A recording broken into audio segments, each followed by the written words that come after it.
Well, hello, you're all very welcome to another episode of the World of E-commerce with Peter McKenna of WSI. How are you, Peter? I'm grand, Brendan. How are you? I'm great. I'm great. And we've got a great panel again today, Peter. We've got Patience Tucker. She's the CEO at Y Technologies. How are you, Patience? I'm good. Thank you very much, Brendan. How are you doing? Good, good. Looking forward to chatting to you as the show goes on. Stella James, she's the CEO at Learning Ladders. Stella, how are you today? I am very well, thank you. And thank you very much for allowing me to be here today. A pleasure. And from the valleys, as they say, we've got Andrea Garner. She's the founder and director at Toucan New Homes Consultants. And how are you today, Andrea? I'm really well. Thank you for inviting me. It's quite interesting to come here. Looking forward to it. Good. Peter, listen, as always at the top of the show, we chat about something different or a different theme or topic. And today you're looking at the topic of personal service around the e-commerce area. Can you tell us what you mean there? Yeah, I'd like to talk about, so the whole importance of personal service. Now, I've worked in many brands in the e-commerce space, sort of from, my first, the first brand I worked with was superdrug.com back 20 years ago when we set it up. But in terms of the brand that best expressed the way that, sort of that customer personal service in the e-commerce space that I've worked on was the White Company. It was fantastic, sort of everything was geared up to, so the needs and wants of the customer. However, I think as we've gone forward, I think personalization and personal service have been, sort of have been blended and conflated by people to such an extent that I think, so at times the technology gets in the way of personal service. And, sort of increasingly, I feel that, that some communications and steps in the user experience are irrelevant. Now, I'd like to just explore this, from the point of view of the guys and on the podcast today, because I think we've got, a very interesting panel here. I think in terms of Patience from YQ, we've got, sort of some coming in terms of the changing experiences of people in the hospitality space. I think that's going to be really interesting when she introduces herself. You'll see what I mean. In terms of Stella, sort of from the education space, so both these areas have been transformed in the last 18 months. And last but definitely not least, Andrea, sort of from the construction space, will bring, sort of her views to the party. When I talk about personal service and personalization, I think this takes many forms. I think in terms of the personalization of your user experience, for instance, but also how brands interact with customers, whether that's through their call centers, but increasingly through chatbots. In terms of how you facilitate service in certain industries like the hospitality space, sort of using technology, in terms of communications, making them relevant and tailored to the customer. And in terms of, sort of if you're using any kind of marketing automation, how your CRM sees the customer in the sales life cycle. Sort of if you're using that type of technology. Overall, there's a blizzard of technologies all trying to support various elements of the customer service proposition. And they're really not mutually supportive at times. All of this really gives us, it's existing in an environment where I think Michael Zacher put it very well. So he says, the customer is really saying, spoil me or else. So if you fail, you're done. How do we, sort of think, sort of we move forward? Now, in terms of, sort of the way that, sort of I'd like to structure this, I'm just going to toss out 2 points, one at a time. And then if everybody lets me think, know what they think in that space. First point I'd really like to get out is, it's about relevance. When I receive any communication from a company, whether it's that always supports or detracts from my perception of that brand. Selling emails with the wrong name, that happens increasingly. Recommendations based on one-time purchases. So I buy something for a friend, I end up getting sort of endless recommendations for that, or if I buy a present. Or breakdowns in service, sort of where you're getting sort of moved from channel to channel. As an example, last weekend I was in Poland for the weekend and my flight got cancelled coming back. I was trying to reach British Airways, or it was them, via their call centers. I couldn't get through to them. They kept directing me to different numbers, so through 4 different numbers. They eventually said, contact us through social media channels. I sent them a DM on Twitter, as I was being invited to do. I still haven't received a reply to that. I eventually came back on Ryanair, so a bit of a breakdown. So accuracy and relevance are two sides of the same coin. I'd like to know what you guys think. Breandán, I think if you can decide on the order. Yeah. Well, listen, it's a good point to start anyway, because it's a hugely important thing, as everybody is automating everything nearly these days, Peter, that the contact is relevant. But let's start with Stella from Learning Ladders. Tell us a little bit about yourself and Learning Ladders, and maybe if you can then start to address that question in terms of relevance. So I've been working for Learning Ladders for 12 months, and I think one of the reasons why they brought me into the position was basically to ensure all of the things that Peter are talking about. So I come from a little bit of an entrepreneur. I also have my own business called Gooseberry Planet, which is still running. I'm a shareholder, but I decided to step away. I had a telemarketing business before that. And I had another business before that that was teaching small to medium-sized businesses how to do their sales marketing. So it's very much in my area. And I suppose at Learning Ladders, we've come through a massive transformation over the last 18 months. And I think the hardest thing about education is you're not dealing with business people. You are dealing with teachers who have a very different way of purchasing and making their decisions through that way. So when I came in, we had various different systems, but what we have noticed in during the pandemic is that openness now to deal with us online, because we hadn't been able to go to Dubai. Most of our schools are over in the UAE or China or in the Middle East. So we've had to be absolutely spot on with, as Peter says, the personalization of marketing. We use really good systems. So we use Fresh Sales, which connects to Fresh Desk, which connects to Fresh Chat, which connects to Fresh Marketer. So everything is coordinated at every single step so that we have a bird's eye view at any one time of a customer's journey, and that personalization is absolute key. We've got schools in the UAE, they're open on a Sunday. How do we combat that? And so we're always constantly thinking of different ways, and it's having that flexibility. If a teacher is in a lesson and they have an issue with a piece of software, they need a response now. It is literally that, and that's where our Fresh Chat telephone and our Fresh Desk being able to support that comes in massively. So our systems support what we do and are very much a big part of how we grow and how we will scale in the future as well. Okay. Hopefully that answered your question. It certainly did. It certainly did. Now, thanks, Stella. Great start to today's podcast. And let's get Patience's opinion here. Patience, you're from YQ Technologies. Tell us about YQ Technologies. And then, correct. Thank you, Breandán. Yeah. Great. Oh, sorry. You want me to carry on? And then I was just going to take it away from there, expand on that point. Yeah, no, that's fair enough. So first of all, thank you very much for having me. I think Stella's made some great points, which I'll touch on. YQ Technologies, we provide guest digital engagement platforms. So we do mobile ordering to sort of within the hospitality industries. And to Stella's point, I've been with YQ since inception, so about 7.5 years ago. And we started, with just wanting to give customers this choice of how they want to be served in any given point in terms of the hospitality journey. And, it's one of those things where we went in with an idea, we thought, guests wanted X, Y, Z. And we've, before we even launched a solution, we did a very, very big U-turn as to how we actually presented our solution within the marketplace. First of all, we were far too early within the marketplace for our solution 7 years ago. People didn't know what mobile ordering was. And if they did, they didn't want that whole, or the perception of that whole impersonal touch, when actually it wasn't really impersonal. Again, it was about how much choice, or giving the customers the choice of how they wanted to interact with a certain service.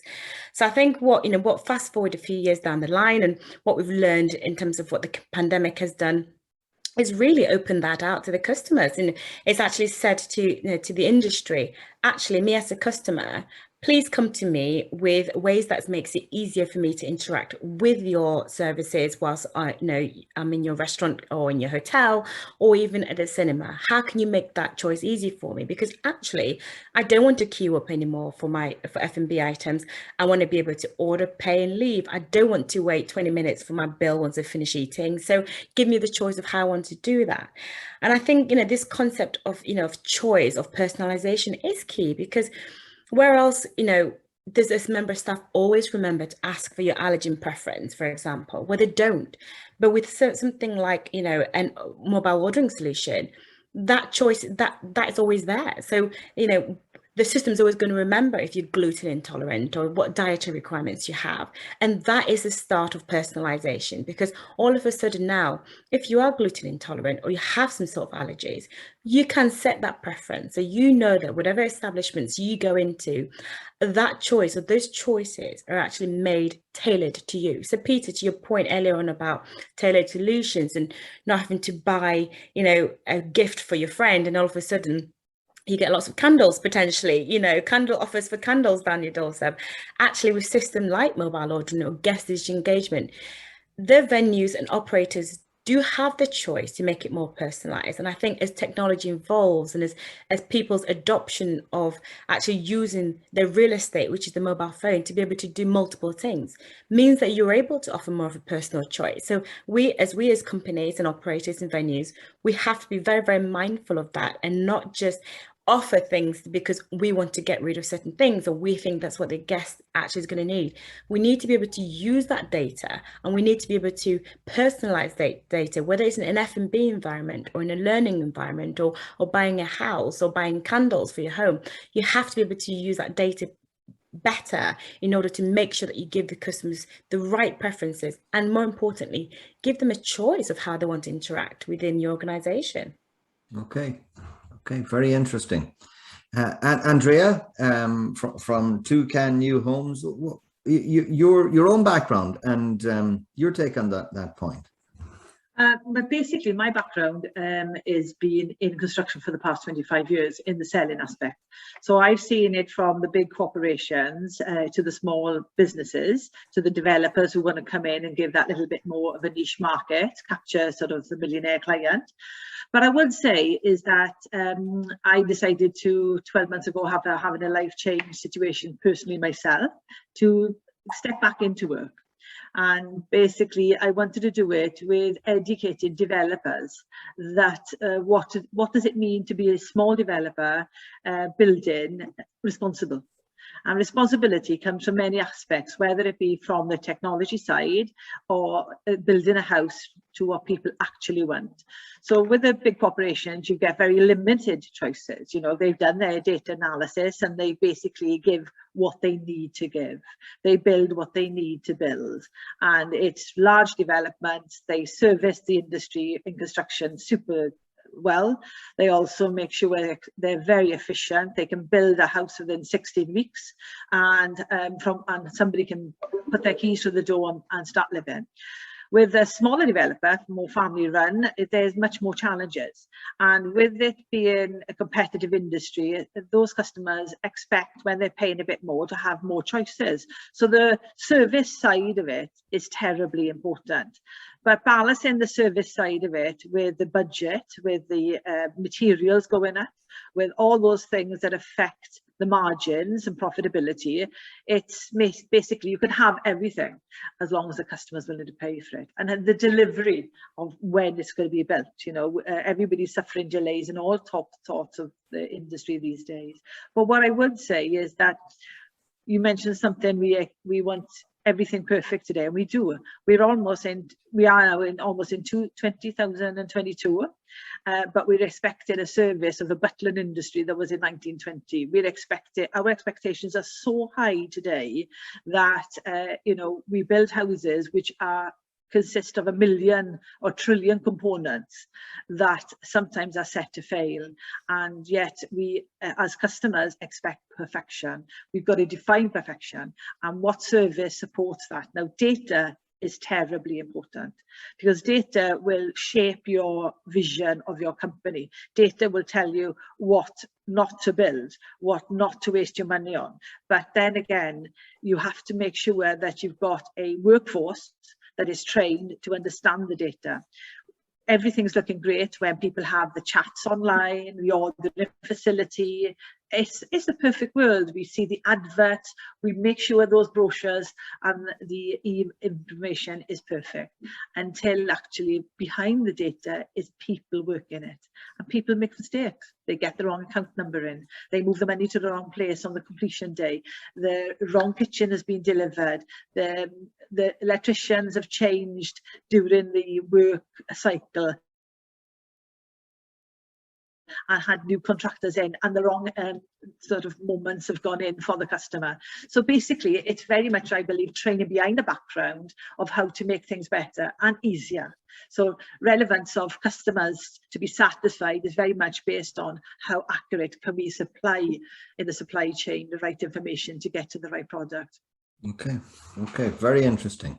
So we've heard three very, very interesting and strong opinions, Peter, on that particular point. Your take on those before you introduce a new point. I'd like to say there's a couple of points that people raised there. I think are really interesting. I'd like to actually go back to. I think in patience, you talked about, you know, so the customer's needs evolving. You know, so whenever YQ started, you know, so you're basically you're developing a set of products or to support a customer proposition that wasn't really required at that point by the customer, yeah, or by the end customer. Since then, you know, so the market and yourselves have moved together, you know, so into a place where it's normal now to, you know, so receive goods in your seat. It's normal, you know, so to not to do it through your phone. I think the first time that I encountered that was a few years ago. I think I was at a baseball game or something in the States and ordering drinks to my seat through my phone. I thought it was the most wonderful thing all of a sudden. But in that case, I mean, how did your organization deal with that in those early days? Yeah, do you know what? A very, very interesting point. We actually started off as an app, would you believe? And there's nothing wrong with apps, because actually from a brand perspective, apps are very, very good, especially native apps. And we very, very quickly realized that what we wanted to create was obviously a mobile ordering solution. And you and I as consumers, we don't want 50 different apps on our phones in order to interact with it. And if you have to make me download something in order for me to use it, i.e. to order F&B in a restaurant environment, I'm just not simply going to do that, because I've got too much other things that for me to do.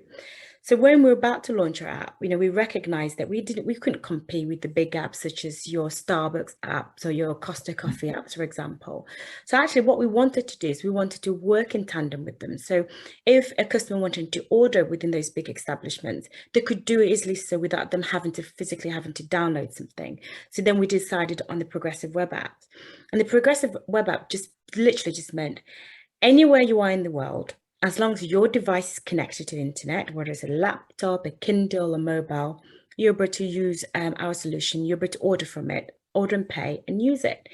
But more interestingly, what we didn't want is we didn't want to have a member of staff physically having to do something all the time in order for them to service those customers, because all you're then doing is you're shifting the problem from one point to another. So the customer's still happy because they get to order, they got a great experience.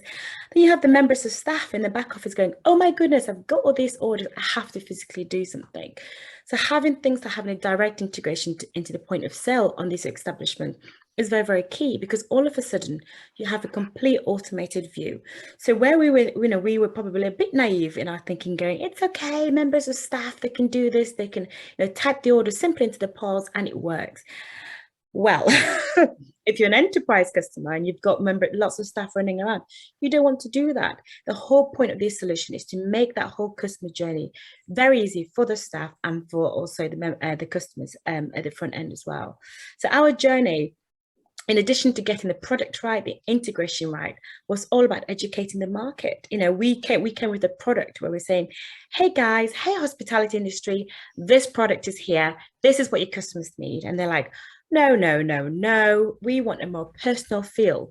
And we're like, well, when somebody orders and asking for the bill, and then you have to go and get the PDQ machine, then you have to come back to the PDQ machine, then you have to pay for it, and then you have to go back because the signal's not quite there. Then you have to bring their receipt. You've just spoiled that experience for a customer. So actually, why not have something that's, the customers can do themselves?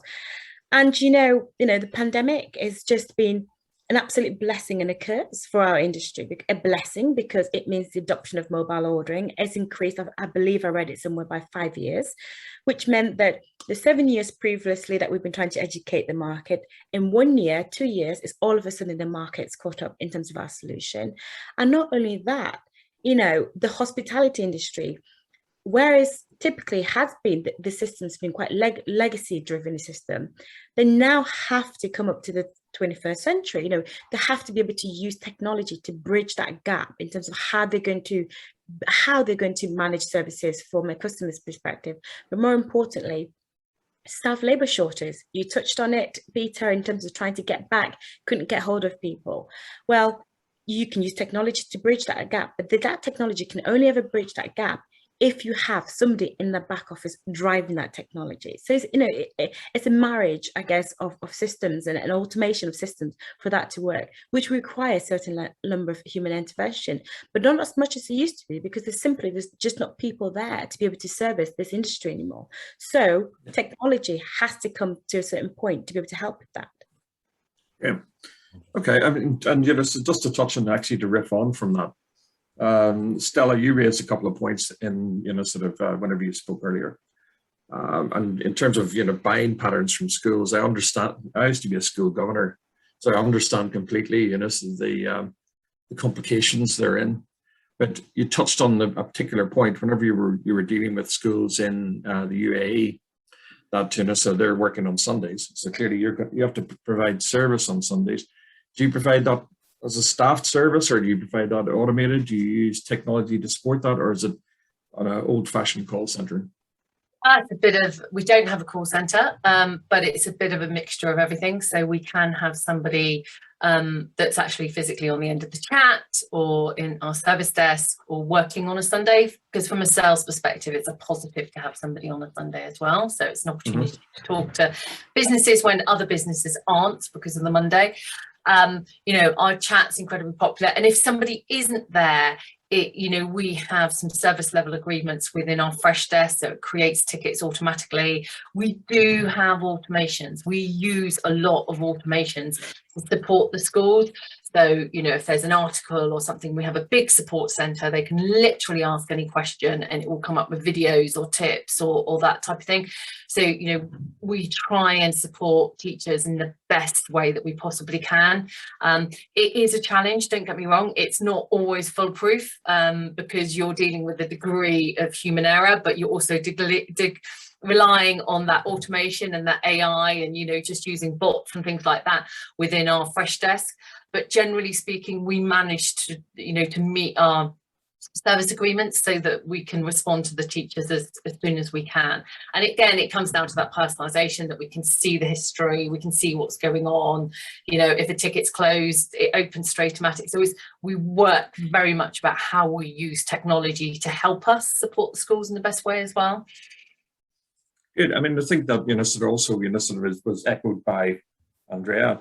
I mean, you talked about customers expecting perfection.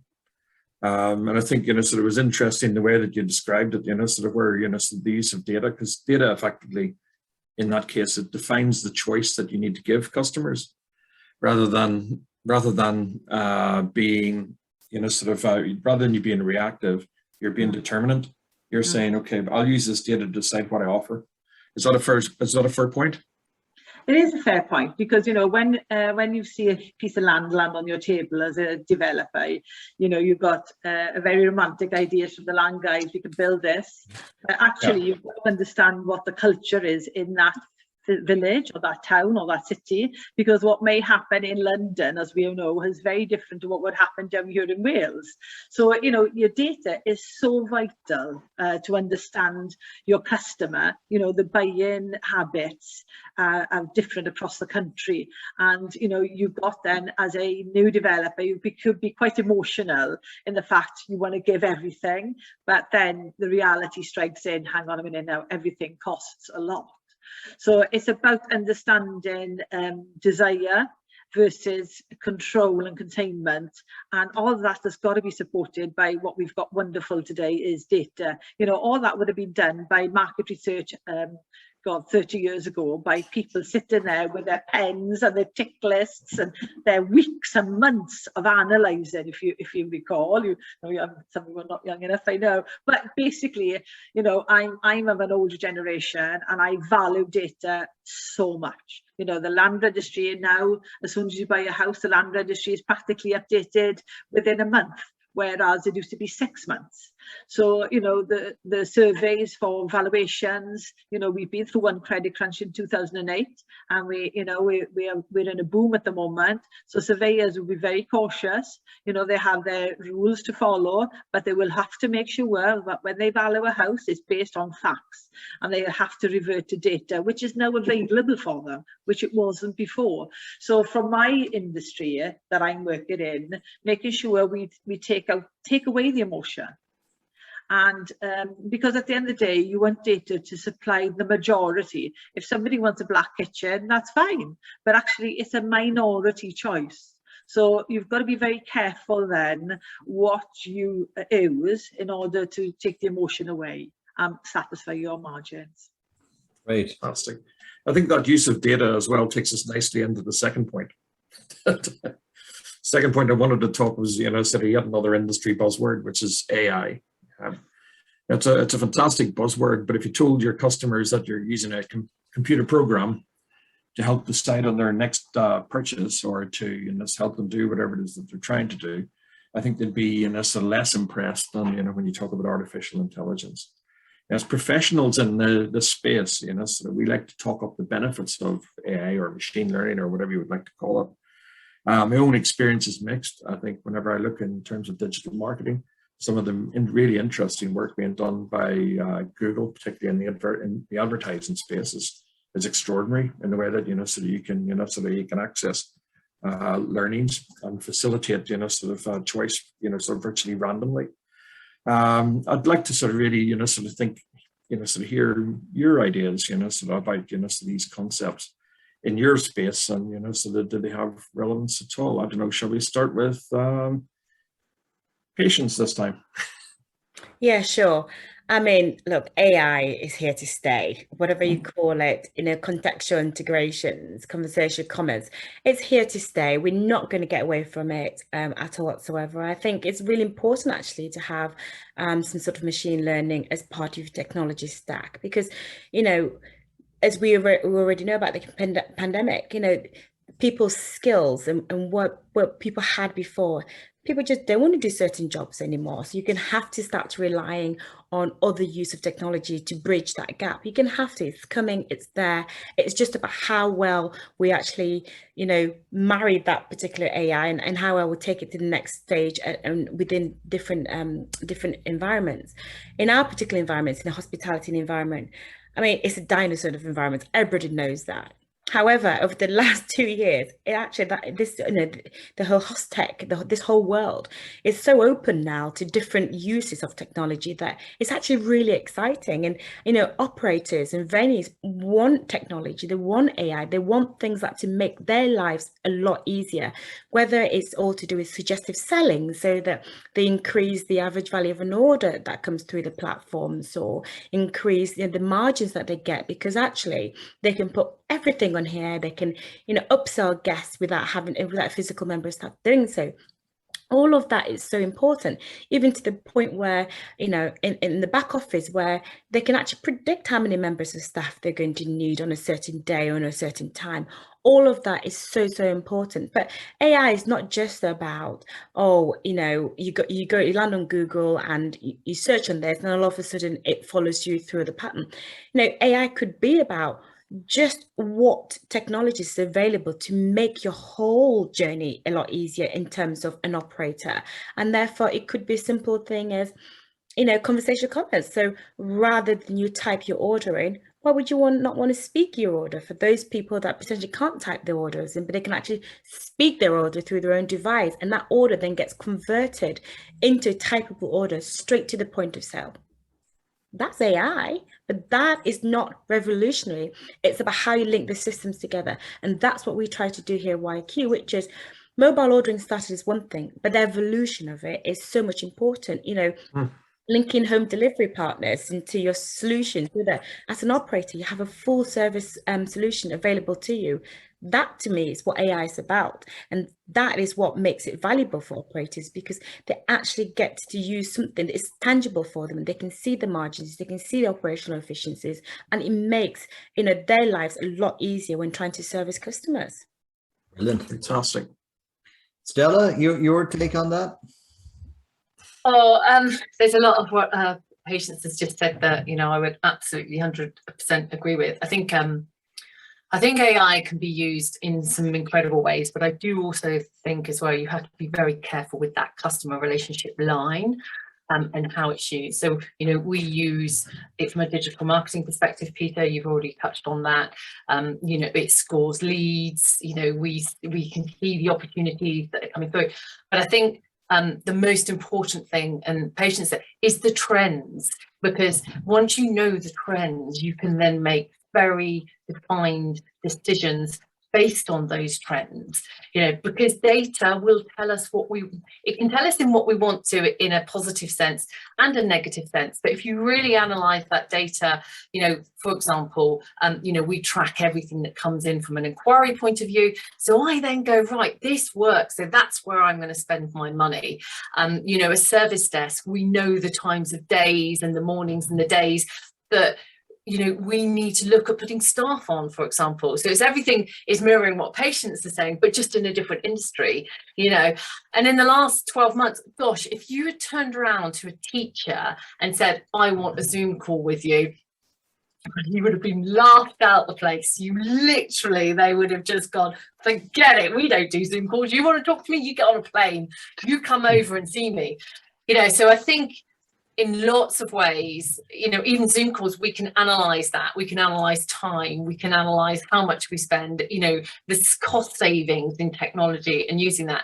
But now, you know, Zooms and Teams and the use of technology is so much more accepted in the education sector, because it is quite an old-fashioned sector. You know, Peter, you've already said, you know, and to bring those people back into, you know, they wouldn't have accepted, you know, our desk, if you like, our service desk, because, you know, it's something they wouldn't have used, because they want to pick up the telephone and they want to talk to somebody. So now, because we have this technology in place, we can really analyze the data from a sales perspective, from a marketing perspective, from a customer service perspective. You know, are they using the, you know, and we'll just use all of that. But there is a very fine line. I think because of the sectors that we're in, I wouldn't want the teachers to know how much, in the schools, how much we use technology in order to service them, because that sounds terrible, but to service them, because I think they like that personal touch, and we have to make them believe that that personal touch is going straight from the start right through to the, you know, their onboarding journey, I suppose, with us long term. So yeah, that's my input. Excellent. And Andrea, your thoughts on AI? Wow. Well, absolutely right, Stella. You know, 2 years ago, I wasn't interested in Zoom. I'm not interested whatsoever. Now I just thoroughly enjoy it. It's also, you know, there's so many in the construction industry. We are dinosaurs in the fact that you may have the sales and everything going ahead 100 miles an hour, catching up with things, but the construction, you know, you're still laying a brick today like you laid it 100 years ago. You know, and it's such a shortage of labour out there and skills. We know we've got to go down that route. We've got to make major steps to be able to satisfy the shortage of houses for the whole country and probably the world. And I think there's so many innovations that are being tested that it's exciting. And I'm actually on board, you know, I'm really excited to be part of it. You know, from a personal perspective, you know, my mum's 98, absolutely amazing in a care home. And those care homes had such shortages but they are linked in a way to hospitality, in the fact that my mum's 98, she still expects a service. She doesn't care how she receives it, but she wants a service that's on form right there, right now. And she's amazing. At 98, she's willing to have a go at things, you know. And I'm thinking she's an inspiration to so many. But what I would say is it's here to stay. We have to embrace it. We don't like it at times because it's changing quicker than we care to see. As for digital marketing, I will say it starts to bore me because everybody now, it's just been so competitive. It's just who can shock the other one, you know, how far can they go to shock you, to turn your eyes to look at them. And it's starting to dilute the real message of what people can see. So I think there's a bit of a blurred area of digital marketing because we've all become so complacent to everything in marketing, you know, whereas we used to be able to stop and say, wow, that looks amazing, that's gorgeous, or yeah, I want that. It's almost, you forget who the brand is because everybody's very much vanilla. And they're all at the same level and they're very much vanilla. So we've got to create some sort of a different wave in that side of things. But as for AI, I'm in for it. Get it on, bring it in. If I just may add to Andrew and Stella's point, I mean, how many of us do you get your analytics through Teams in terms of what you've spent this week on Teams call and what your free time is and is everything? Do you guys get that at all? Do you? Yeah. Isn't it scary when you get that every single week and it says you had X amount of free time and X amount of collaboration time and everything? And I wanted to bring that up point because actually AI is not about, just for the services around us. It's about personal, and I think completely. about the personal. It's about how do you manage your personal time. And as a leadership team, and in my leadership team, I want them all to look at the analytics that they get, because actually collaboration is important. But if they spend 80-90% of their time on meetings but not enough collaborating or not enough actually picking a phone to speak to each other, then that's wrong. Then imbalance is wrong. So AI can be used to sell for things, but actually internally it's so much more important, especially now to your point, Stella, where you can track it more often because you have got Zoom calls, you are in meetings, you can see how many hours people are in meetings for, and therefore you can turn around and say, was there needed a meeting? Did you need a meeting for that? You've just picked up the phone and actually had a conversation with somebody, and that is so important. So as much as AI can do all these fancy things, internally as an organization, I think leadership teams should look at AI and say, how can I use it to really further my senior management team so that they're getting the most effective out of their working day?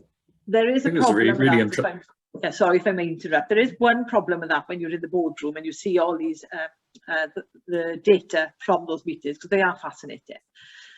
But depending what culture you're in, they're also seen as a tool to beat you up with, and I think it all depends what modern management you are part of in order to get the best out of your workforce. Collaboration is definitely key, but sometimes that automation can be seen as a negative or big brother watching. Yeah, change management. Sorry. Yeah, I think in terms of sort of the points that you're making there, there's two aspects. So one is the metrics, when metrics are available to you, sort of back to when you're talking about that patience, and to your point, Andrea, culture is important, because I've also sort of managed call centers, and there the metrics that are available to you about sort of what individuals are doing on a second by second basis are scary. And sort of can contribute to a command and control type of culture, which doesn't really help at all. When we look at sort of the I guess getting back to the more rigid, controlled sort of meeting by meeting type of environment that Teams/Zoom sort of has contributed to over the past year and a half. I think we in our podcast last week that we haven't published yet, we talked about how that actually inhibits the culture of collaboration and creativity. And so that was something that I sort of worried about. And last but not least, sort of just on a almost taking it, wrapping us up. We there was a sort of point that that Andrea made about sort of in terms of digital marketing, so the need to sort of shout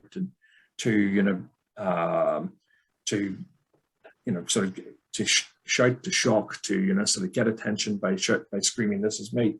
I think that reflects public discourse generally in the country at the moment. and sort of not just the country, I think public discourse in the world. I think, you know, so we've got a screamy, shouty, you know, sort of unregulated is the wrong word. I think unstructured way of, you know, sort of expressing ideas in public now. That's moved on from, you know, sort of previous concepts, and I think in some ways it's a good thing, in some ways it's a bad thing, but it's going to, you know, sort of wash itself out in time. I think, you know, just to, you know, sort of in terms of some of the points that we talked about, I think, you know, service, you know, sort of does need to be on point all the time, especially for Andrea's mum. It's and no matter what channel it's in. And, you know, sort of to another point that I think that patients made, I think, you know, so you talked a great deal about, you know, so the facilitation of choice. Yeah, I just made the facilitation of choice rather than the enforcement of it. I think whenever we look at the way the customers want to interact with us as a whole at the moment, you know, so it's about, rather than saying you will have this, you know, so it's about how we take this sort of, you know, sort of enormous amount of choice that people have and curate it to a point that it's relevant. So getting back to, you know, sort of it almost like wrapping it back around, using data, using AI, you know, to contribute to relevance rather than to take away from it. And that's really the point I think that we probably could wrap up on. Breandán, what do you think? I think so. It's been a really, really interesting discussion, and some great points all around. I want to thank Patience Strucker, CEO with YQ Technologies, Stella James, the CCO at Learning Ladders, Andrea Garner, founder and director at Toucan New Homes Consultants. Peter, it was a wonderful discussion. Thanks to you and to everybody involved. And we'll talk to you for the next